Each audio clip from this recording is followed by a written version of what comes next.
Prajamitra news TV ఛానల్కు స్వాగతం. ఈరోజు వార్తల్లోని ముఖ్యాంశాలు. రాష్ట్ర ముఖ్యమంత్రి చంద్రబాబు నాయుడు 75వ సంవత్సరం పుట్టినరోజు వేడుకను టీడీపీ నగరాధ్యక్షుడు సానపరెడ్డి శివకొండారెడ్డి ఆధ్వర్యంలో ఆదివారం స్థానిక అప్సా సర్కిల్ వినాయక్ నగర్ గుడి వద్ద ఘనంగా నిర్వహించారు.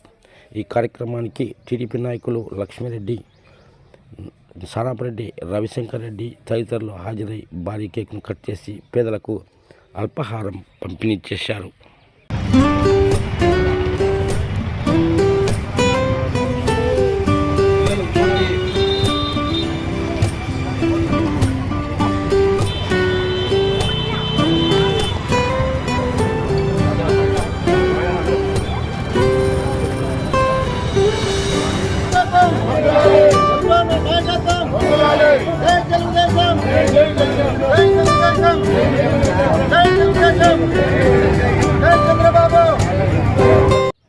తెలుగుదేశం పార్టీ సీనియర్ నాయకులు ఆలంకాన్పల్లి లక్ష్మీరెడ్డి, సానపరెడ్డి, రవిశంకర్ రెడ్డి ఈ సందర్భంగా మీడియాతో మాట్లాడుతూ పీపోర్ కార్యక్రమంలో ఆర్థిక సమానత్వాన్ని తీసుకురావడానికి ఇది ఒక నాందిగా మరి అర్థం చేసుకొని ముందుకు పోవాలని మా నాయకుడికి ఇచ్చినటువంటి పిలుపును ప్రజలు స్వీకరించి ఈ యొక్క పీపోర్ కార్యక్రమాన్ని కూడా బాగా సక్రమంగా జరిపించాలని కోరుకుంటూ ఈ అవకాశం ఇచ్చినటువంటి పెద్దలందరికీ పేరు పేరున ధన్యవాదాలు తెలియజేసుకుంటూ తెలుగుదేశం పార్టీ ఈ రాష్ట్రంలో ఇంకా ఒక 20 సంవత్సరాలు అధికారంలో ఉండాలని కోరుకుంటూ సెలవు తీసుకుంటాం. కడప నగరం అప్సరా సర్కిల్ శ్రీ వినాయక స్వామి పరిస్థితి వినాయక స్వామి సన్నిధి సమావేశంలో మా ప్రియతమ ముఖ్యమంత్రి చంద్రబాబు నాయుడు గారి పేరు మీద అర్చనలు, పూజలు కార్యక్రమాలు చేశాము.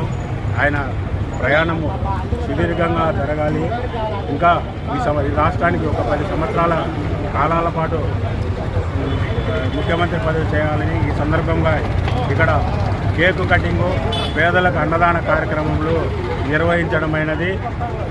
ఈ కార్యక్రమంలో పాల్గొన్న వాళ్ళంతా మా నగరాధ్యక్షుడు శివకొండారెడ్డి, జిల్లా ఉపాధ్యక్షుడు నక్కల్ శివరాం, శ్రీ జనార్దన్ రెడ్డి, కొండా సుబ్బయ్య గారు తదితరులు పాల్గొన్నారు. ఈ కార్యక్రమం దిగ్విజయంగా జరగడమైనది.